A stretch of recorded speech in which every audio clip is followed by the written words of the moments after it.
Do you still have Thanksgiving leftovers in your fridge? I know I sure do. Rachel Mannon from the University of Illinois Extension is here with some ways to use up those leftovers. Welcome back. Thank you for being here. Thanks for having me. All right, so before Thanksgiving, you taught us how to handle our food safely. And now that our food is prepared and it's been delicious all week, what are some ways we can get rid of it as it's kind of on its way out? Yeah, so we have recipes on our turkey website that has ways to use your leftovers. So today we're going to make potato soup using leftover mashed potatoes rather than diced potatoes, so it's just a spin on that.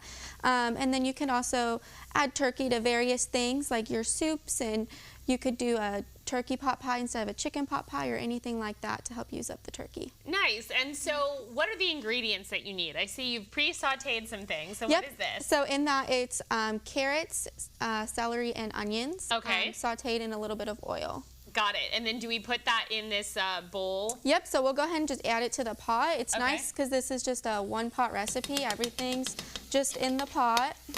Perfect. And then we'll go ahead and add 2 cups of chicken broth to this. Perfect. And then I get the unsalted or low-sodium chicken broth to help save the salt and kind of make it more heart healthy. I feel like that's a really good idea because a lot of the recipes for Thanksgiving do have a lot of extra salt, and with all the meat and things like that, it's kind of good to save that, add Yeah. that kind of nutrition back where you can, so we have a little bit of vegetables. Yeah. And so then that simmers for a little while, and what else do we need? So then this is some fresh parsley, and then in here is some rosemary and thyme, and we actually roasted this before we came on the stovetop to get it a nice little toasted flavor. Oh, nice. So is this fresh rosemary and thyme? Or No, is it was dried and then we toasted it. Oh, I didn't even know you could toast spices. Yeah. So what do you have to do to toast spices? You just put it on a pan and then just turn it to low heat, and then you just want to make sure you're constantly shaking the pan so that it doesn't stick or burn. Nice. Yeah. It smells delicious. And then what about this? And then that's just a little bit of lemon juice to help with flavor, and it's nice to add a little bit of acid when you're cooking with fresh produce. That makes sense. And then, of course, the main ingredients, which are the mashed potatoes. Yes. Okay, so what is the next step in this recipe? So, I know it's kind of expedited. You would yes. probably actually let that boil a little bit. Yep. So now we'll just kind of let this come to a boil, and then we'll add our mashed potatoes a little bit at a time, and stirring it in between to make sure it all gets dissolved, and then we would just add everything else to help flavor it. Gotcha. So we're going to cheat a little bit. Even though it's not boiling, we'll start stirring it in. Now, are you trying to make it smooth, or? Yeah, it'll be pretty smooth. So if you have regular potato soup, it almost tastes like that, but just if you were to blend it all together, and it'd be more creamy.